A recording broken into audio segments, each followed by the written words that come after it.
Hey guys, it's Alexander Williamson here with The Secret History, living inside of your aquarium. Or mine. Mine. So, how's everybody doing? We'll wait for people to stream on in. This is a live stream. Thought I'd show you what's going down in the tanks. And also today, I just kind of wanted to have a relaxed live stream, kind of update you guys on what's going on. If you guys have any questions that you need help with, I'm starting to get giveaway master. Hello, you are on point lately. You are definitely first. So lately, when Island Queen, hello, welcome. Lately, when I've been streaming, I picked a topic, and lately it's been there's been a lot of questions. So tonight, I just figured let's just chat. If people have questions, I'll answer those. If they don't, I'll just kind of show around what's new going on in my tanks and chat about what's new in my world. So that's what's going on tonight and or this morning, wherever you are in the world. That's what's going on next, I should say. Um, Hello, Adonis. The name, love it. Are Hydra a good or bad thing? If you have full-grown fish, they're good. Your fish will love to eat them. If you have little fry, they can stress the fry out. They can actually catch some small fries, like really teeny fry, maybe like gourami or betta fry are pretty small. Some rainbow fish fry are really small. Hydra can actually attack them and kill them. If you want your Hydra gone, like in a shrimp tank or a nano tank, they usually will fade out, but uh, oftentimes it means you're feeding too much. So you should probably cut back on your feeding. If you have Hydra, uh, I've had them just come and go. Like, I don't know the rhyme or reason to it other than having overfed, and that makes the plankton and all the other, little things in your tank, the microbes and microscopic stuff, it makes it all the more common and populated. A Hydra, I have videos on it if you're curious what a Hydra is. And it is like a sea anemone slash evil tentacled barnacle type thing that grows in your aquarium, except it can jump off its footing and swim to other places. I might have some in one of my tanks right now that I could show you. We can go try to check that out. Uh, oh, nice! Someone said they're waiting for inline CO2 canister stuff. That'll be fun. Uh, but basically, you can't cut it off. It's teeny. When you try to pinch them, they'll run away or they'll shrink into a little nodule. Animal lover number one, what up, girl? So, yeah, I mean, to get rid of them, if you throw like a guppy in the tank for a while, that'll eat them all quickly. But if you have a shrimp tank or somewhere where you can't get rid of them, dewormer will kill them usually. So you can do that. Also, I just traded a pea puffer, one of my pea puffers, for uh, some some plants, so that was fun. Island Queen, thank you for subscribing. Welcome here into the ecosystem that is our chat and live stream. I really appreciate everybody who's joining the channel recently. It means a lot to me. There seems to be growth spurts in the channel, and then it slows down, it speeds up, it slows down, speeds up. And that's how you can tell a channel is real. As in, I've seen other channels where you'll see that if you go onto the website to go to check out if you're ever interested is socialblade.com. And Social Blade will show how quickly um, a channel has grown, how many subscribers, and there's natural peaks where like you have a big old spike because you had a viral video or someone name dropped you or you worked on a project. But then there's also these, if you see a step where it's like 10,000 new viewers or 500 new viewers, and then it flattens out or even dips back down. And then it goes up again. You'll see that happen frequently. And that's when people are uh, buying views, buying subscribers. And what I would like to say is that my channel, one, I wouldn't ever bother wasting my money on people who don't like on likes or clicks because it's not about that. It's about, making a community here. And, somebody said to me, and, I'll make this a humble brag, but somebody said, you should be a biology teacher. And I have taught, for those of you wondering. I've taught, I could teach history or archaeology with my degrees. And I could teach at a community college or something like that and then work my way to a university. Or I could go get a teaching certificate to do that. But I would rather talk to those of you who want to be here and learn and contribute. I'm always learning. You're never done learning. The second you think you're done learning, you shot yourself in the foot and you're not going to grow as a person. But I always learn new stuff from the people who join the channel. So the more people, the merrier.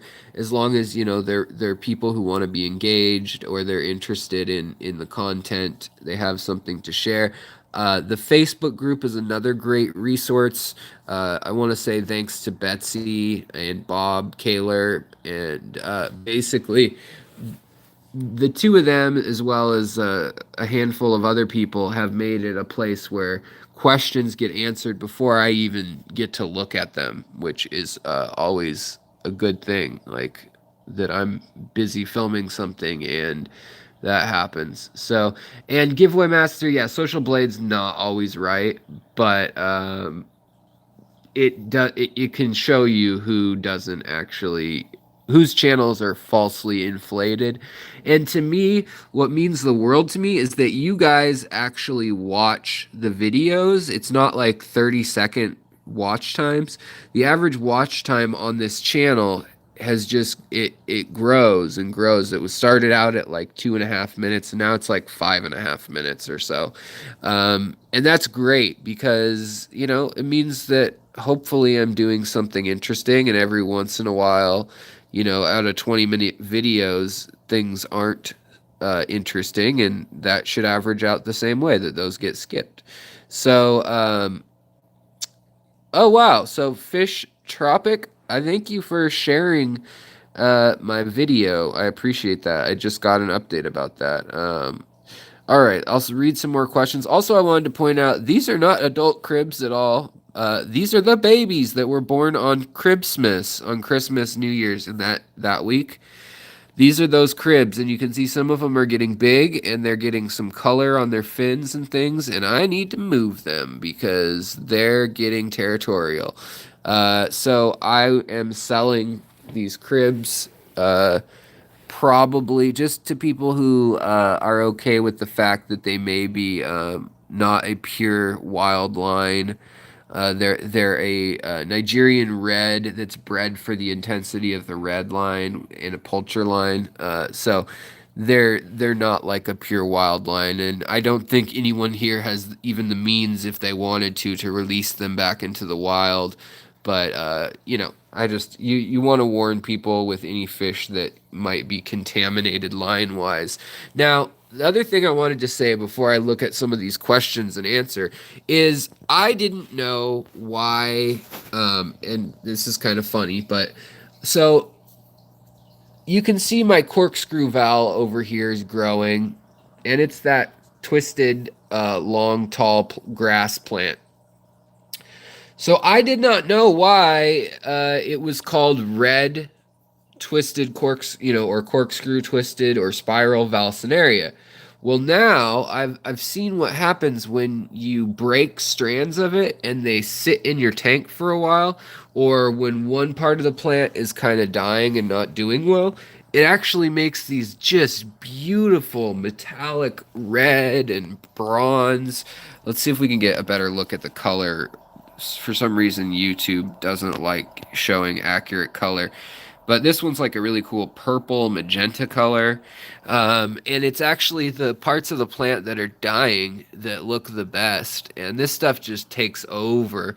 Also, I did a recent video on this plant, which is the Lagonandra muboldi pink. And it's had some pieces die off like a crypt would, which is totally normal. But I just think, man, it looks beautiful. I moved it to the front again.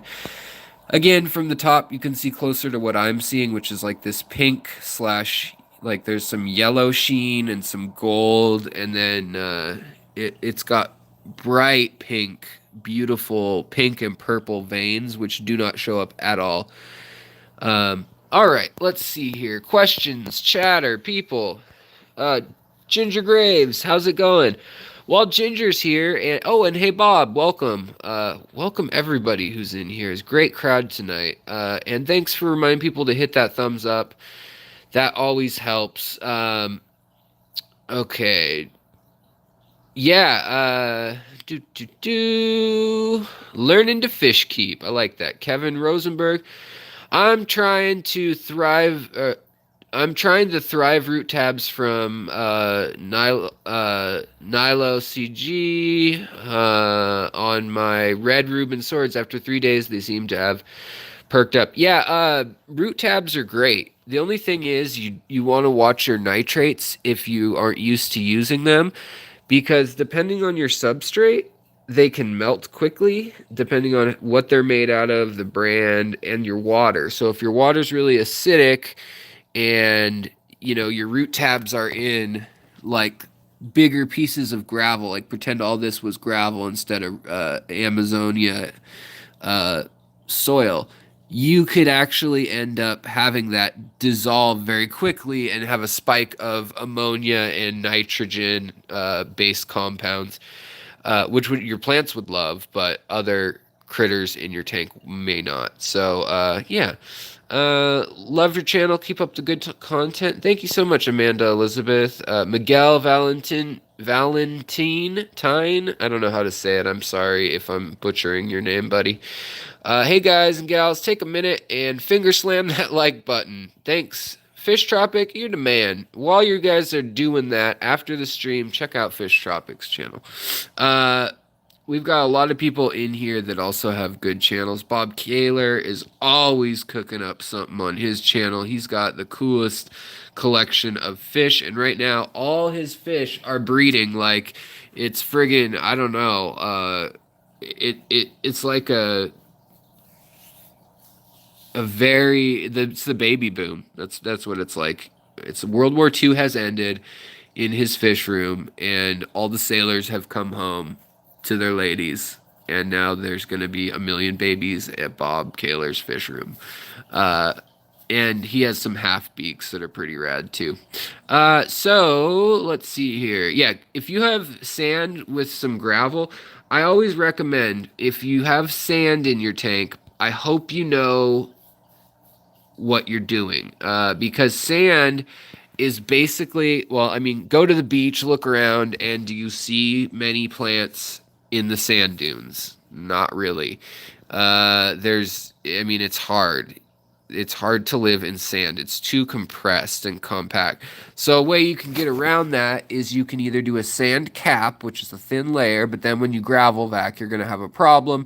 So you either have to gravel vac above the substrate. So if my finger is the gravel vac, you hold it up like this, and it's only going to pull up, some particulate matter. Or what you do is you have patches. That's what I like to do, where you'd have like this area without plants. Maybe there's some rocks or one plant that has substrate that's active underneath it, or a root tab, and then all around that you have sand, because when you gravel vac, it's going to suck up the sand and it's going to suck up any layers below it, and then you've just got a big mixed up thing of sand, which I have downstairs, and I can show you what I'm talking about. I just tend to lose reception, and I didn't want to lose you guys and get all laggy quite yet.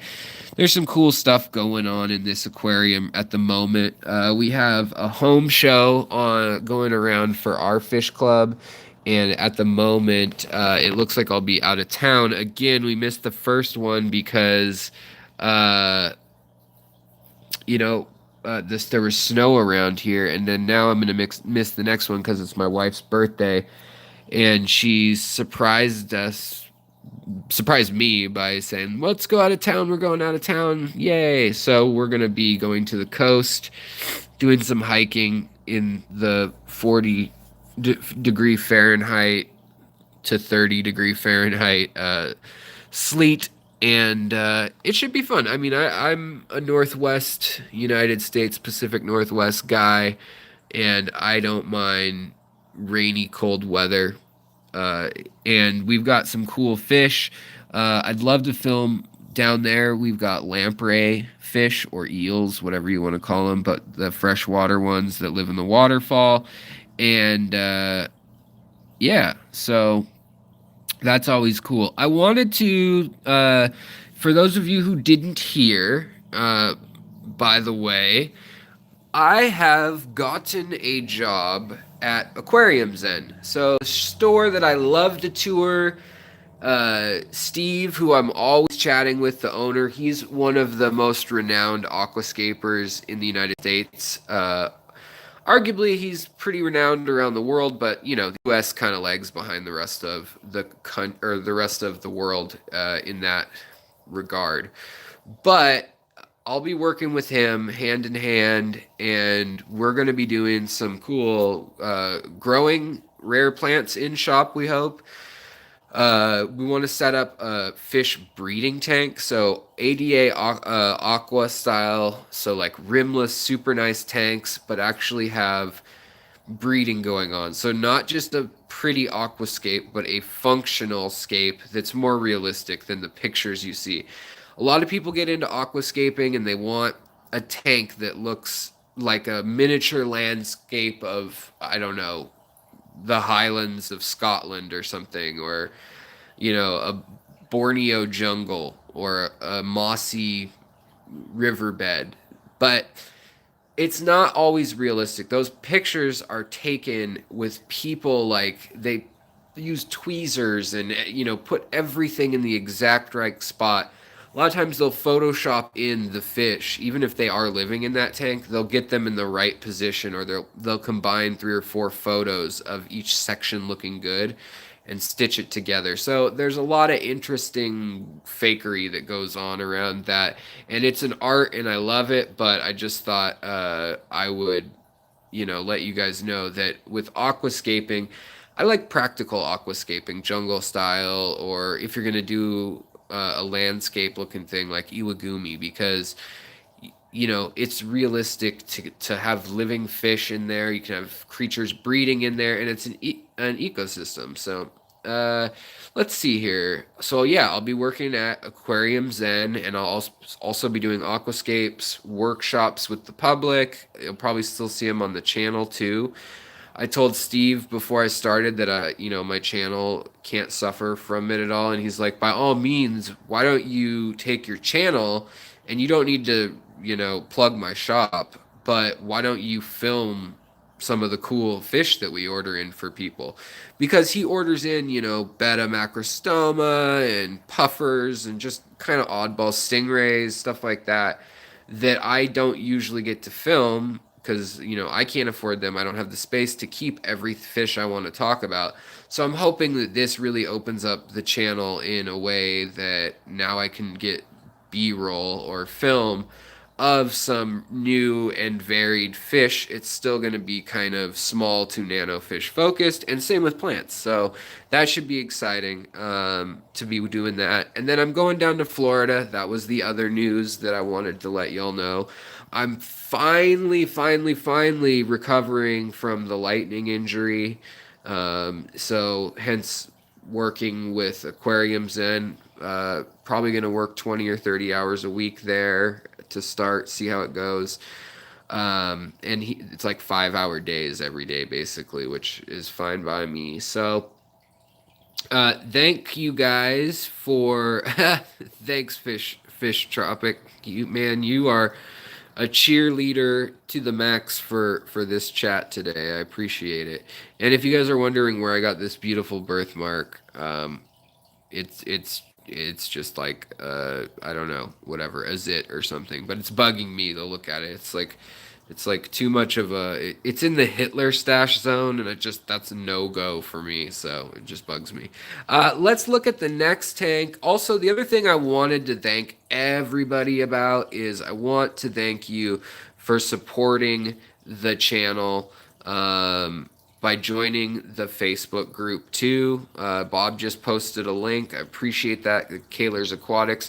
Check his channel out too, by the way. He's been posting a lot more lately, and he's just got cool fish. And thank you, Bob. I appreciate it, buddy. The other thing is I am hoping, my wife and I are trying to start a family, and we're figuring out how I can make all this work. And you guys have kind of proven that this hobby could actually become a a way of living, a way to make a living to some degree. Right now, I want to be transparent with you guys. Through the ads, I've been making around $100 a month off ads that are running on this channel, which honestly is pretty good for the amount of subscribers I have. That's on their high end of what their little estimate is on YouTube. So what that means is that you guys watch the videos, you guys interact with the videos, you guys share. So please keep doing that. It means a ton to me. I have subscribers, viewers, you guys that are more engaged than most channels by far. Like the hours and minutes watched on my channel now are rival to that of a channel of like 40,000 subscribers, and I have under 5,000 still. I think we're going to cross that 5,000 mark if all things keep going the way they are. Bob also just posted another link to my Instagram. A lot of times these live streams or my videos just don't capture the fish or the subject matter that I'm talking about well. And so I wanted to do more live streaming or more pictures from what I live streamed so you can see them in full color. And they may be fiddled with or have filters and things like that, but they they will be color corrected for whatever's most accurate to the eye. So if they're fiddled with, it's to an end that shows what they look like to me in my naked eye, not anything else. Oh, Ginger, thank you so much. I really appreciate that. We got a super chat from Ginger Graves. The super chats mean a ton to me, guys. They really do. They also seem to bump up the channel priority. So you know how sometimes people don't get alerted even when they have their alerts on or the bell notification when you're subscribed? Like most of my friends are like, I never know when you're going on. And so I'm going to try to set a schedule where I have one chat a week that is always at a certain time or within a certain window. The reason it hadn't been was just my health. But I really appreciate it. Same with the Patreon folks. Both those they're great. Some people are not happy with Patreon currently because they've demonetized people with certain viewpoints. It's mostly right-wing people they've demonetized, but now there's also some liberal people and just some comedians that make it like politically correct jokes and things like that. And people are like, it's going too far, even though it's a private business. And so a lot of people have left Patreon trying to find another platform. I lost two people to that mentioned it. So while I'm mentioning that, if you want to contribute through PayPal or something, I really appreciate that. And I try to be, like I said, transparent with where this money is going. The other thing is when I still have my relationship with Aquatic Arts, and actually I should be getting a shipment from them hopefully this week of some cool fish and shrimp. I bought I'm gonna spend about $100 worth of shrimp to show you guys some new species. I mean, I'm gonna do it because I love the hobby and this channel. When you guys give me super chats and things like that, it frees me up because right now I've got just a mountain of medical debt, and the usual me would say, well, then I'm not spending any money. I'm gonna take every penny from YouTube and spend that on bills. But that's not where you guys want the money to go, you know? You guys, I want to show you new and cool things. I want to get better lenses, you know, things like the microscope, things like the gimbal, and places I'm traveling, going to Florida, and going to seagrass farms. Also, we're going to go to some natural springs and see some of the local fish, hopefully.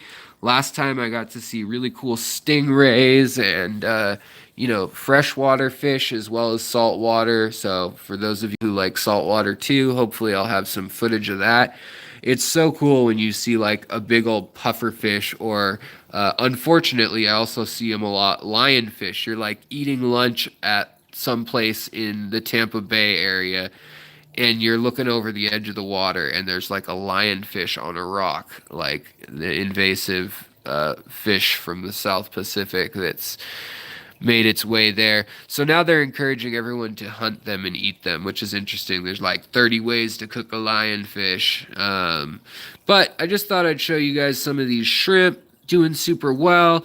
I used some Flourish Excel, and actually killed all the algae in here like completely a few weeks ago because I'd been so annoyed by it.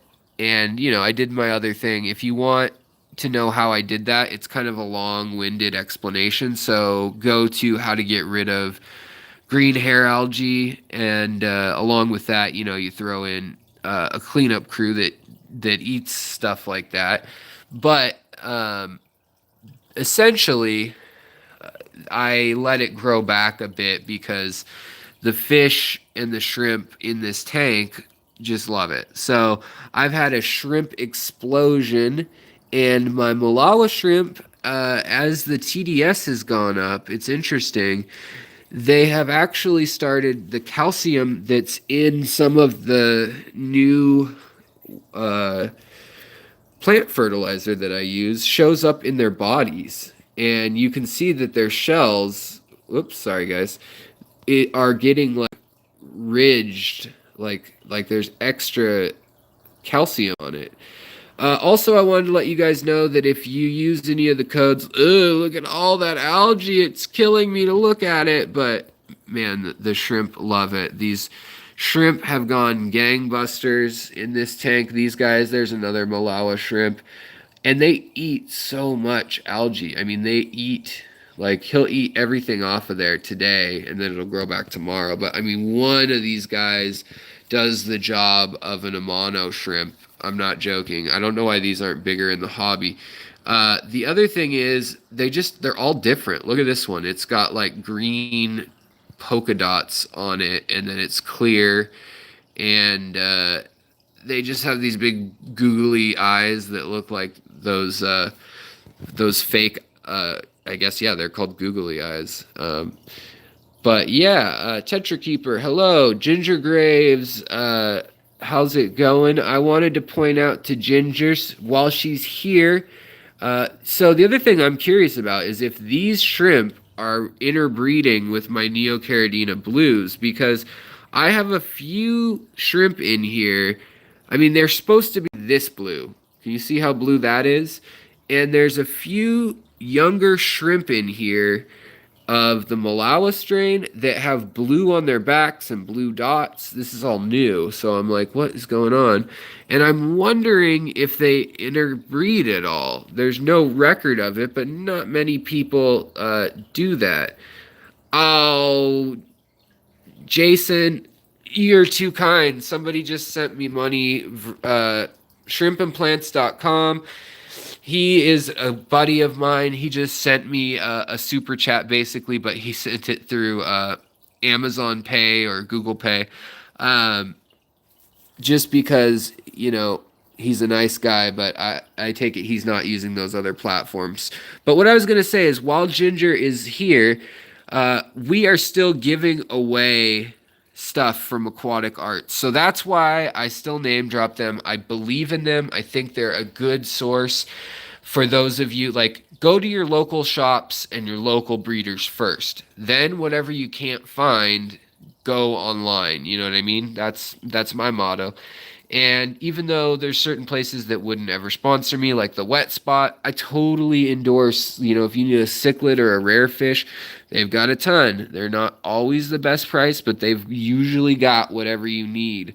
And see, here's a baby Malawa in here, and it's got a lot of blue on it. So I don't know, something might be going on between those. Yeah, here's another one that's got a blue sheen to it. So I think that they might be interbreeding because usually they're more of a red or gray color. I guess this doesn't look red on your screen, but to my eyes, he's like a rusty orange clear color. And maybe we can see it this way. Can you guys make? Oh, I flipped it around. Oops. Doo doo doo. Not that one, but there is another shrimp hanging out down low right there. You see how he kind of looks rusty? I know the water's moving. But in any case, I've spent enough time on that. This is not Kabamba, Carolina, or purple Kabamba. This is called Kabamba furcata, and it is beautiful. I love this stuff. It's one of my new favorite plants. It is a beautiful royal, like burgundy or scarlet color, and then it gets pink, and then like orange and peach, and then green, and then lime green. Super cool plant. You can see I mean, even on this cruddy quality camera, you can see the color coming through and imagine that it's better. But as I was going to say, Ginger Graves, I have been, if you use the codes in the description below and you're buying stuff from Han Aquatics or Aquatic Arts or Flip Aquatics, any of those places that you're using the codes, I'm taking the money that I get for basically promoting them and I am putting that back into pots. And when I say pots, if you're not familiar with that term in another country, I think it's kind of an American term from poker. But essentially, we're going to take the money that is spent and 4 to 8% of it, depending on which sponsor it is, will be going right back into a pool to give out gift cards. And we're going to have big drawings twice a year. So in the summer and then at Christmas, we're going to have big drawings like $500 or more, whatever you guys have spent with the retailers that I promote. I am going to take that money and give it back to you guys as a community. I think that's fair. As seeing that I get super chats from you guys, I get now I'm making $100 a month or so off of advertising, which isn't a lot. I mean, that pays for my electricity basically, and I have a fish-related job now that I'll be totally transparent with you guys. Minimum wage in Seattle is $15 an hour, and that is what I am signed up to make at first anyhow, working with the aquascaping. And it's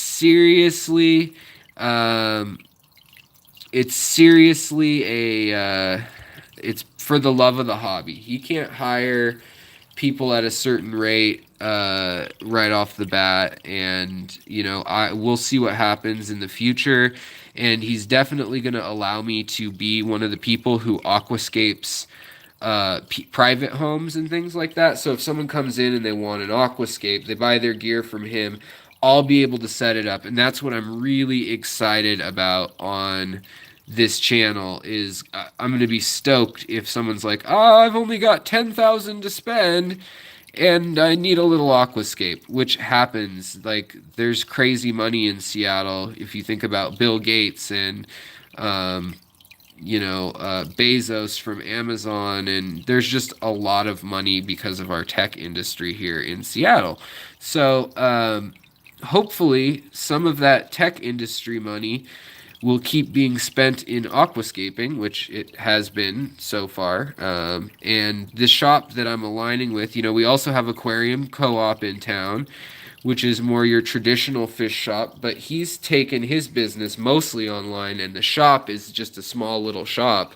Um, and so that's the way things are going. And so I like the fact that I'll be working in a traditional shop, hand to hand, face to face, and be able to help folks out, and then also show you guys really cool stuff. Steve lets me, sorry guys, I'm just rolling up my sleeves because I figured while I'm here, I'm going to take out a little bit. I'm going to do some hand removal of a little of the algae while we're here because even if you don't take it out of the tank, sometimes, I mean, when you break it up, it can land somewhere else and grow. But sometimes I just break it up, and that helps, like the Siamese algae eater or whoever in the tank is eating algae. It encourages them to like start munching, start their little buffet. When it's too dense of a ball, they seem to just sometimes not know what to do. Now, what I'm holding in my hand here is Rotala pearl. I have never had so much trouble with a friggin' plant before. I got these from Han Aquatics, and I love this plant. I've seen pictures of it, and it's a beautiful plant. Downstairs, it's doing a little bit better, but even with CO2, this is how much it's grown. It has grown this much. It's pink and green and covered in algae right now. It seems to be a magnet for algae, like beyond belief. But it's grown an inch in 2 months. That's it. It's ridiculous. I don't know why it doesn't grow. So yeah. Hold on one sec. I want to check the chat. Uh, Hey man, this is a random question, but do you have an experience with Sulawesi shrimp? I do. I've had some red Sulawesi shrimp, Sulawesi from the island of Sulawesi, Indonesia, and I have had experience with them. I like those shrimp. They don't live in as versatile of water conditions as I like. I like shrimp that can live in a like with fish and with other critters. And that's why, for a while I had a blue bolt tank, and I had a this tank, and I had a that tank. I had a bunch of bees and crystal shrimp and all sorts of stuff like that. This is how I remove algae. I just lightly pull it off, and then I put it on my algae stone. And then I take those stones, which have all these layers of algae, and I throw them in tanks with ancestris that will eat it, or shrimp when I need to cycle a tank or something. Niz the one, hello, how's it going? We got lots of people in here tonight. It's kicking off. Thank you guys for joining. If you have any questions about what plant I'm playing with or looking at, just let me know. Um, yeah, if your Rotala is not tall enough to get red, the other thing, constantly top it. So like, see, this is folded over on itself. You can constantly cut it and then replant it like this, and then you'll have more red lower down. And if you have an intense enough light, which I don't here, that's the next thing my fish room needs to go to the next level, is I need to buy another Fluval 3.0 or some spots, some spotlights. I'd love to have a Kessel light, but I'm not going to waste money like that. You guys work hard for your money, and I want to spend it uh, wisely. Hopefully, working at the shop, aquariums and aquascape design center will also help me with, if something comes in dented or cracked or whatever. Hopefully, I can get my hands on some extra stuff and a bit of a discount on fish. I think hardware is not a discount. Yeah, Han gave stickers out when you order from him. Can you guys see it in the reflection? You can actually see on my phone I have a sticker, which I thought wasn't a big deal, but now like it's in videos and it's annoying me. No offense to Han, but I was like, oh, I need to probably take that off because y'all are gonna be see that. Um, yeah, you got a Fluval full spec for 80. That's a good deal. I got some big single bulb LED grow lights for $30 on Amazon. A 30 watt and a 40 watt. They're so bright. Your swords love them. Alan, what's up? Alan Bauer. I appreciate that. You know, I'll show you guys, right? And another sad story I have for you guys that I haven't really touched on because it makes me look like a terrible person. But these little panda loaches are not doing well. I put on a rant when I bought them 6 months ago or whatever, 8 months ago, that like only take care of these fish if you can give them a good home. And they're hard to take care of and they're rare in the wild and they only live in three streams and you should be trying to breed them. Well, I tried to breed them and I switched them in and out of tanks and basically it ended up causing them to I think just get shock from being moved around too much and I only have a couple left, like three left, and so that's a major bummer. Out of the 10 I started with, 10 or 11, a few died in an illness thing that just wiped them out. They're known for being fragile, but you know, they also don't like real warm water, so I was keeping this tank cooler, but now I'm just kind of they're just normal fish, and so the water's like 76 degrees now, and that's that. Somebody keeps asking to see my shrimp tank, giveaway master. So these are my shrimp tanks. I'll show you more. When I go downstairs, it tends to get laggy, but that's okay. We're gonna do it in a minute. But my shrimp tanks are all my tanks. So every single one of my tanks has shrimp in it. This one has Malawi shrimp and it did have Sulawesi shrimp in it at one point, some red ones. But I'm ordering hopefully some Japanese algae eating shrimp, which are like these bright green things from Aquatic Arts. Uh, and also, if you bought something from Aquatic Arts and the code in all caps, Secret Shrimp 10 or Secret Shrimp 15 didn't work, if you bought something, say, a month ago and stuff just didn't work, um, then basically call them or I should say write them an email, write Preston an email at customer service.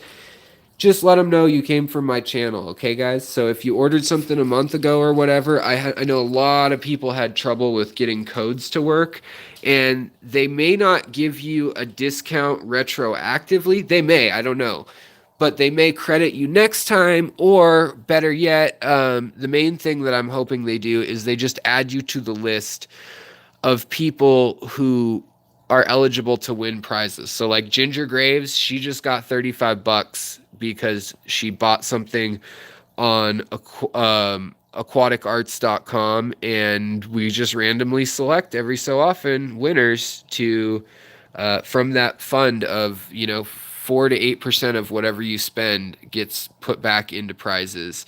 And a lot of that's getting saved up for half yearly when they're going to do another like Christmas in July. And then we do the big Christmas giveaway for this year. It was 500, might be 1,000 coming up. So yeah, Ginger's here to prove that that happened.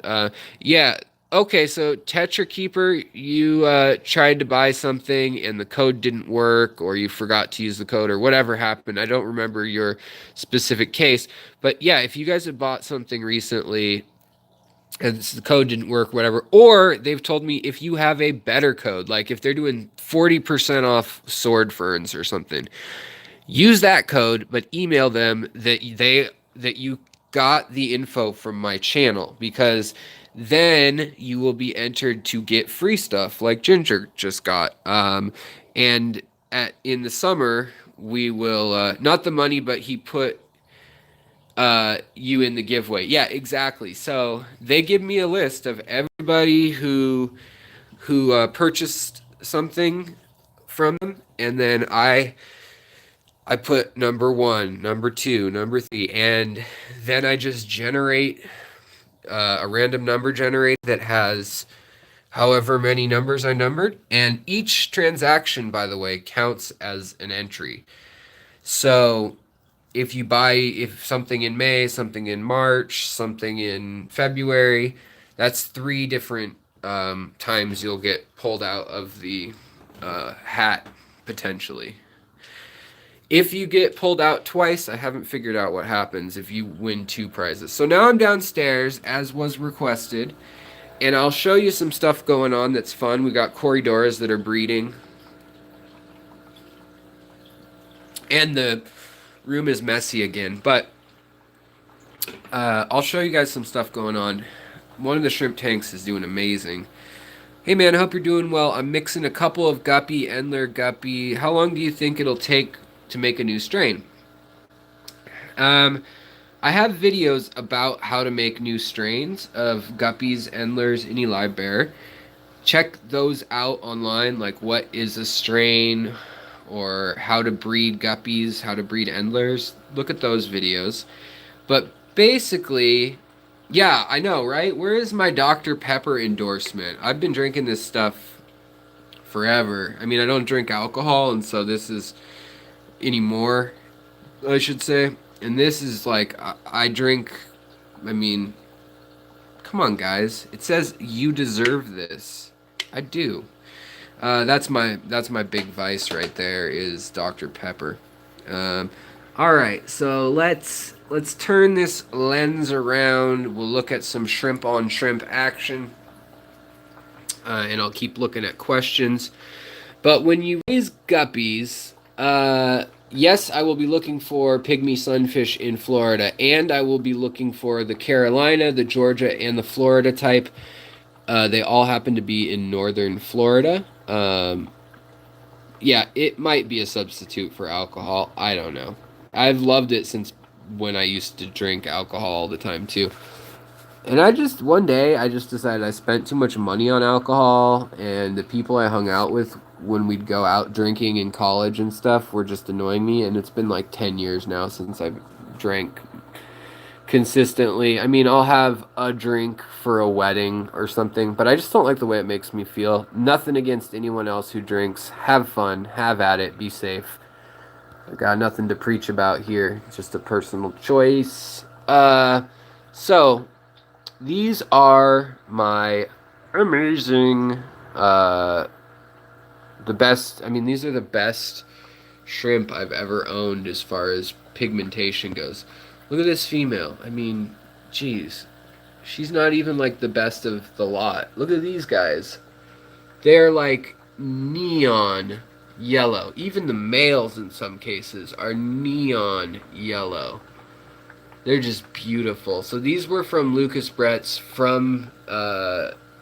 originally from I think Chris Lukoff actually collected them for an overseas distributor, and they've been perfecting the look, and they won a bunch of awards. And then Lucas Bretz has it. He heard, oh, that's a really good line from an overseas importer. He got some. By the way, look at this annoying planaria hanging out right next to that shrimp. Now, it doesn't seem to bug the shrimp, but that's because I don't have fish other than some little fry in this tank. So if I had more fish in here, I wouldn't have any planaria or hydra. And you see all this mulm? A lot of people would say, oh, I want to clean that mulm up. But there are teeny tiny baby shrimp all over in here. And also, the mulm, they pick through this stuff and they eat fungi and algae off of it all the time. And it actually is, if you let it build up into a layer, it's what becomes soil eventually. So you can let it sit, but if you do, I suggest you let all mulm hang out. Let it all just be let nature do its thing. Because if you start pulling out half of it or digging up some of it, then it doesn't layer and it doesn't do the things that it naturally does. There is a shrimp that was born probably yesterday. You see, or maybe 3 days ago. See how big its eyes are still? They're just big black dots on a clear little shrimp. Things maybe as long as my thumbnail is wide. Um, just sent my email to AA. All right, awesome. Yeah, just let them know. They know what it means if you say, I heard from them or I couldn't enter the code right. A lot of times people were trying to enter aquatic arts 15 twice, and you can only use that on your first purchase. Whereas aquatic arts 10, you should be able to use the secret shrimp, all uppercase, then the number 10. Should be able to use that multiple times. But if there's an issue with that, some people were having some problems. Or if you just used another thing, another code, or you forgot, but you heard about it here, then enter that through there. So I wanted to point out something that happens, and it's sad. This is a Habrosus corridor catfish. I can tell by the markings. And it died today, apparently. It's already lost its color this quickly, and the snails are eating it too. And I'm going to pull it out of there. Obviously, you don't want to leave your dead bodies of fish in there. You don't know what they died from, and, you know, I don't know what killed it, but it's a bummer. So I'm going to pull that out of there soon. Also, I wanted to show off that I've got another type of shrimp in this tank, related to the Malawa or Malawa shrimp. They're another Indonesian variety, but they've got really long whiskers, or antenna, I should say. And so these guys are just slightly different shrimp. I don't know their scientific name. They came in as algae-eating shrimp. They're not amanos, which are usually what algae-eating shrimp are. And so if you happen to know what these shrimp are, if you can tell, I'm pretty positive there's no way to tell other than those long antennas. They look like every other clear Neocaridina type shrimp. Although they are Caridina, I do know that. But they're doing well in this tank. Looks like, oh man, I have got another dead fish. So what happened here, this is guessing, and I'm going to act now while you guys are actually on the stream. But what probably happened is, let's see, what is this? Oh, it's a guppy. Oh, and it was one of my pregnant guppies. Oh, that's a bummer. So I'm going to get her out of there. Let's see. I'm just taking a look at her. I don't want you guys to have to, but by the looks of it, she died. Huh. Looks like she just got old. She's just a big, old guppy. A lot of times when they are pregnant and they have babies, she just had babies, so a lot of times when they get old, it's just too much for them. The little ones harass them, and it's bad. So, also, don't throw your fish down the toilet like I'm doing, especially if they're alive. But when they're dead, don't usually do it. I happen to know that literally my toilet goes like 10 blocks and then it gets treated.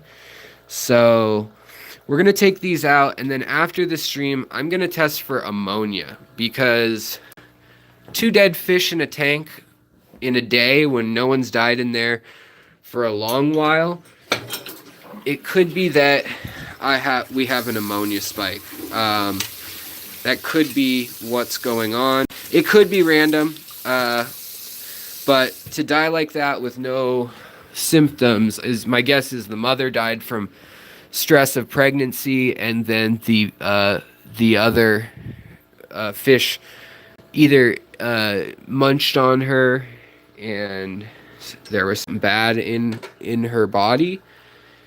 But yeah, you can tell there's too many darn fish in this tank. I need to get rid of a lot of these babies. I have guppies coming out of my ears, so I just don't have space to grow out all my guppies anymore at this stage. and it's a bummer. So I'm giving away tomorrow at our meeting. I'm gonna be giving away a bunch of guppies. Like, I don't know what they are, male or female, how they're gonna look. That's the bummer, is you just would love to know what they're gonna look like. Also in here we've got Neocaridina painted fire reds. These are Lucas Brett's super grade A stream or line of them. Where are they all? There's a whole bunch of them in here. Oh, here's one right here. Is that one dead? I'm going to be so sad if everything's dying in here. If that's the case, we'll have to... Oh, no, it's fine. It's just... Oh, he's just getting rid of his... Or she's just getting rid of her shell.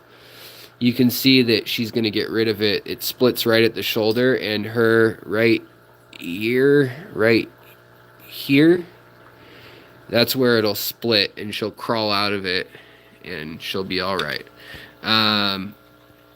Alan, though, thank you for the support that you always give the channel. All your super chats and stuff are always above and beyond.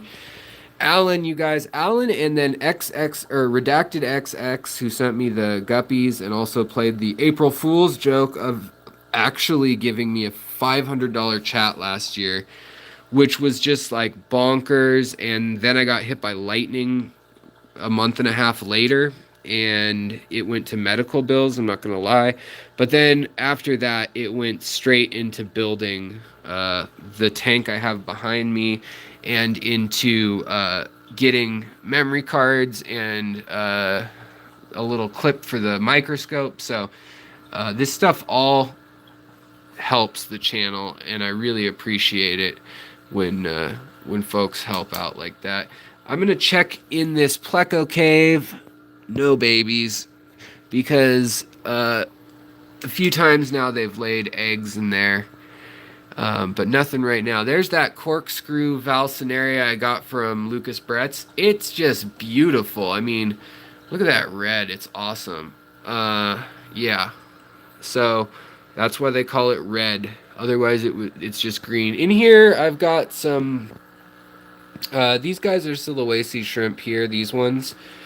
They're just not the red ones. The island of Sulawesi has like a shrimp for every stream, and these ones were really cheap. They were Babalti strains, and you can see that they've got a flat head.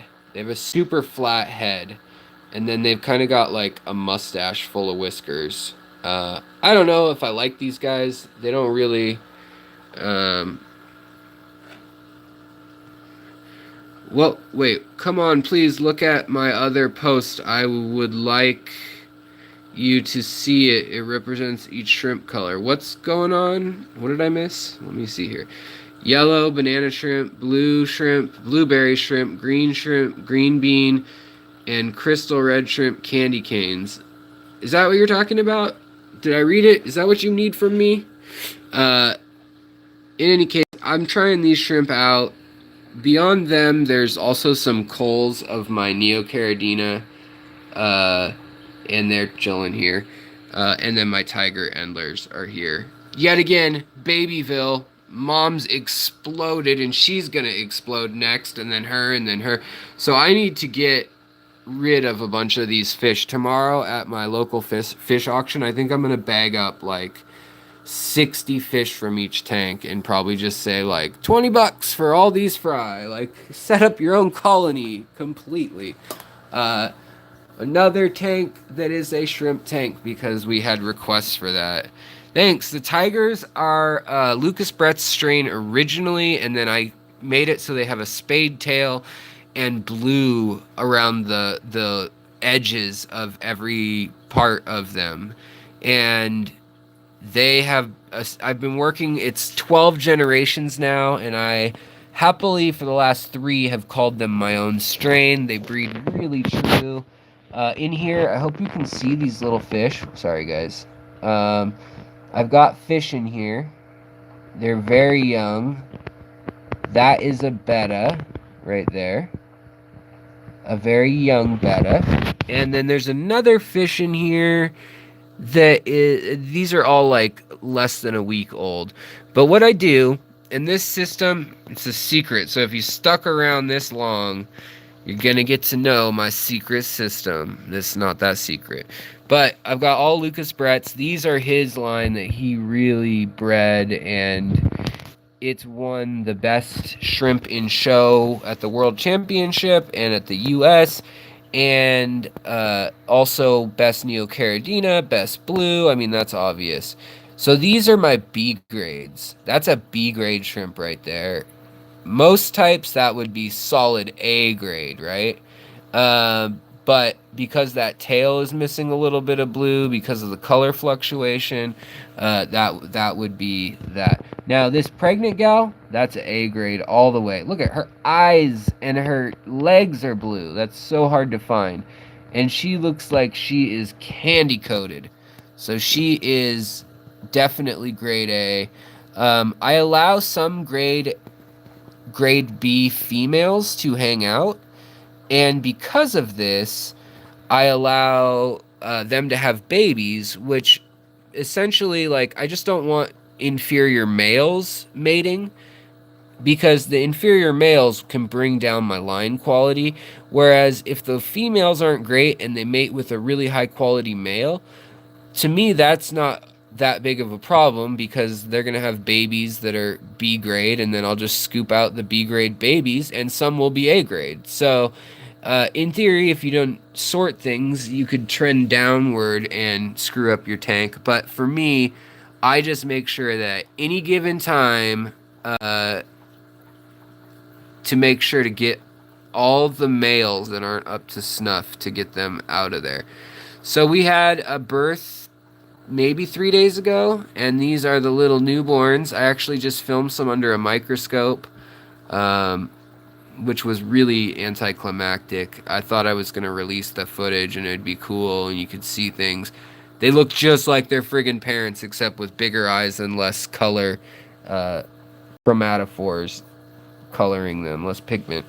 But what's going on in this tank is that I have a tank here that's over 2 years of the only fish in here are either young, very, very young fish like this fry that's not even probably 3 or 4 days old that's swimming around the center there.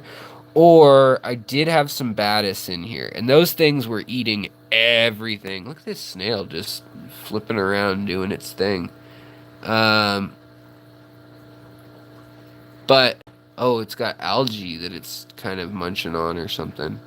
Um, but yeah, so I keep the fish out, and that allows me then to focus on the ecology of the tank.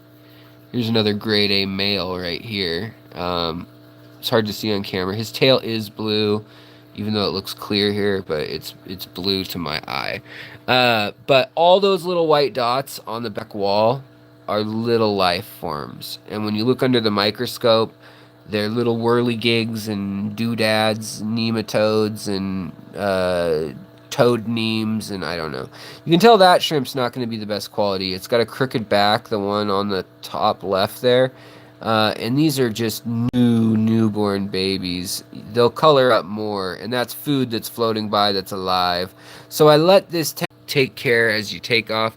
Also, I was just going to try to show you guys, if you remember the freaky fish I had, or the freaky shrimp I had that had the big line down its back that was gold, and it was the rest of its body was blue. Well, I let it go into the coal tank. It found another shrimp that was blue, I guess, to breed with, and they had babies. So I have in this tank and in the coal tank, I only put a couple females in here because I don't want a male ruining the line. But they're gold back blue shrimp, and the blue fades as they get older, but the gold stripe remains pretty strong. I'm just trying to find where the heck they are. They're probably hiding in all this tangle back here. I use a turkey baster, and I just puff them with water to herd shrimp where I want them. It's a little less stressful than other means of, like, picking them up and moving them. But check out some of these really teeny newborns, like that one there. So teeny. All right, so we're done with shrimp tanks. Uh,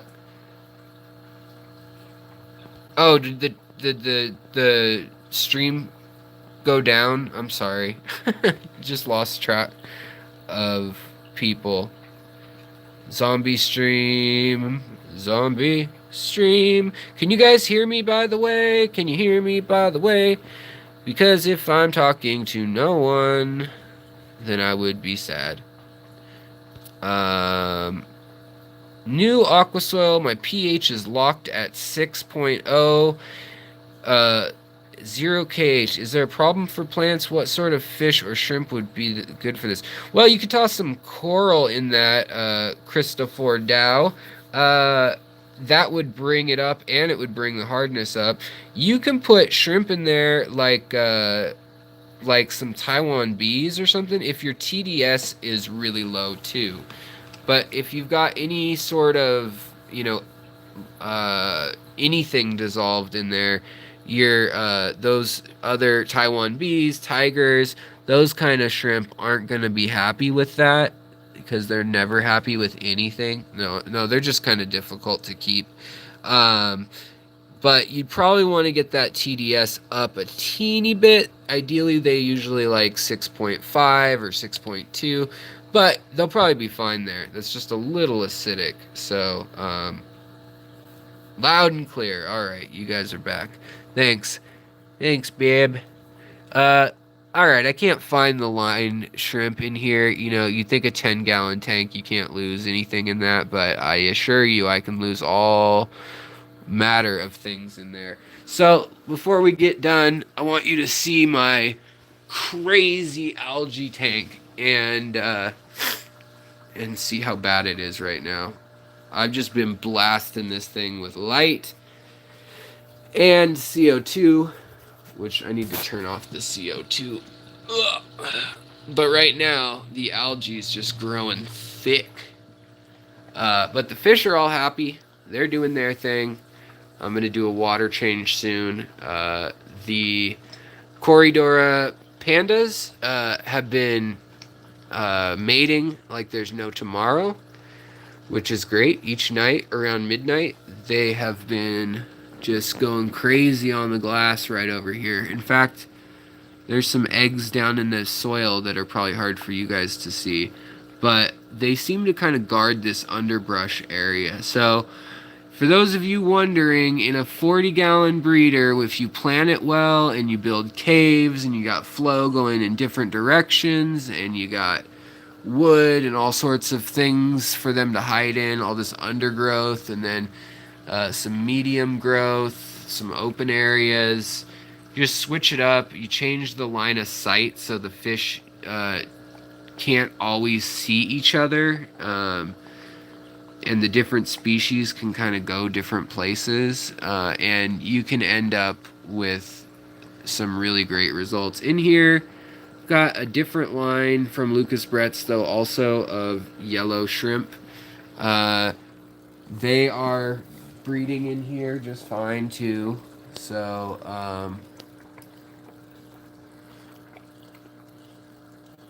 let's see here. Which lights did you pick up from Amazon? Yeah, I was curious about that little comment too.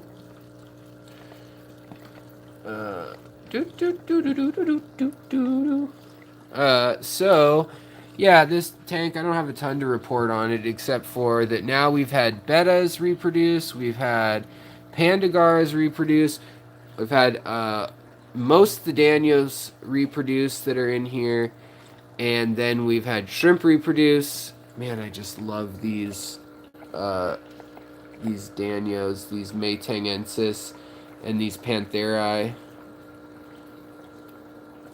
They just don't ever sit still. And then we've got the blue gouramis. We got lots of stuff going on in here. And then, of course, the panda corridoras. They multiply all the time, and they're super happy. There's, I don't know, a bajillion of them in here. Yet again, I need to cull some of them sell them, give them away, whatever. Also, each betta has kind of picked a corner. Um, I bet. Where's the other ones? They're all probably in a different corner.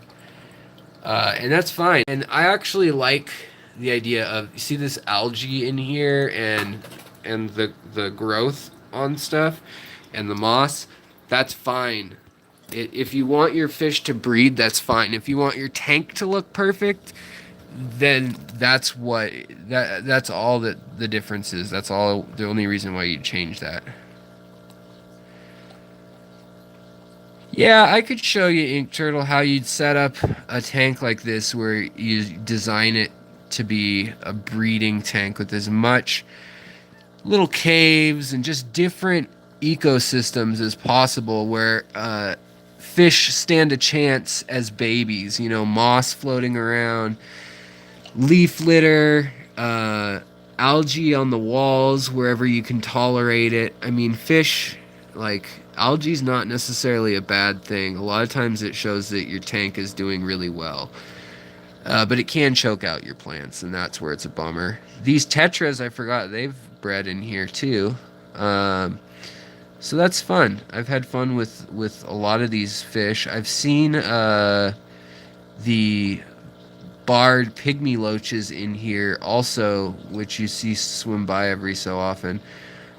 There comes one right now. I love these guys. They're one of my favorite nano fish. These are called multi-barred pygmy loaches, sometimes called multi-striped border pygmies. There's another thing called a border loach, a Burmese border loach, but that's something slightly different. But these guys, as they mature, this is full size, maybe an inch and a half, and I just think they're beautiful. Their contrast is awesome. They're a really peaceful fish, and they actually are really smart. They remember like feeding time. They have like little areas, um, and I don't know. They just have kind of some personality, whereas my tetras and my gouramis don't really have any personality. But uh, looks like we're seeing all the Corridoras back in this corner today, all the different ones. So we've also got a horseman Corridora back there, and then we've got these Venezuelan Corridoras, Corridoras Venezuelas. They have a red and orange marking on them, and then they're like black with a white belly. I really love them. You'd love some of those shrimp. Redacted, which shrimp? Because Redacted, you have sent me some beautiful fish, including those bettas. Here's some three-stripe pencil fish. These are red finned or Brazilian pencil fish. Can't get those very often anymore because they have stopped exporting them. You can see all the garas are chilling out. They've also been getting some really good color. Of course, you don't see it, but there's red, orange, and yellow on them. They used to be called rainbow garas, and then they went with panda garas because panda everything sells better. Here's some more of that Rotala pearl, and here's a Rotala Florida. Both have just taken for friggin' ever to grow, and it drives me nuts. So, as much as I think they're beautiful, they're just taking forever. There's that Venezuela's Cory species again. I really love them. I only have 5, and I got them. These are wild caught. I got them from a guy who breeds them, and he works at the university in UC Riverside, I believe. I've got 2 male. Whoa, the water's distorting the shape of everything. Really crazy. I've got 2 male endlers in there, and but anyway, so that guy, he works at the University Riverside, I want to say, and he studies poison of Corridoras. So, and here my Corridora habrosus, they're all hiding. Just wanted to make sure that they were okay with the deaths in the tank, and I'm just kind of scoping out to make sure that there's no other deaths. All right. Well, I think I've been struggling to find yellow, orange, or blue Neocaridina. anywhere semi-close. Redacted XX, I mean, you've hooked me up with super chats and fish. So when it's not like 40 below in North Dakota where you're at, I can try to send you some shrimp and hook you up, buddy. But if you don't want to wait for me, Lucas Brett's Gold Line Goldback Shrimp, Sakura Yellow Gold Line Shrimp. That's what those are, but I've just been selecting them for a long time now to be better and better. Better and better and better. Um, oh, the weather is finally breaking. Good. Um, well, I think I'm going to wind down this stream. Please like if you haven't liked it. If you do like it. If you don't like it, then what the heck are you doing watching it? Go do something with your time. Other than that, thank you again for the super chats. I really... No, don't leave, Aunt N. What is going on? Do you need help with something? I actually have a paid gig that I gotta do tonight to work on some graphics for another fishy channel, but it's a secret. But it will probably result in more shrimp on my channel. So that'll be fun, right? More shrimp. Hopefully we'll get a couple new species in here. And thank you again for the super chats, guys, for the and Jason, shrimp and plants and shrimp.com, shrimpandplants.com.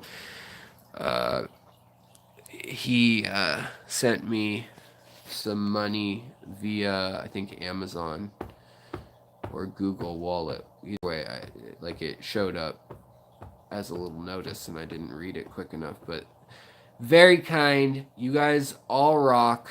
Looks like I have some algae to clean, doesn't it, guys?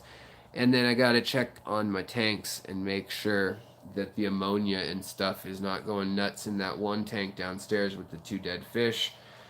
Makes me worried.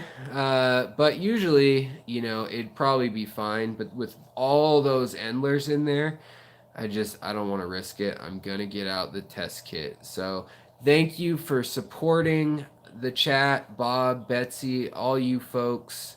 Good to see down the wormhole. Good to see all you new and old.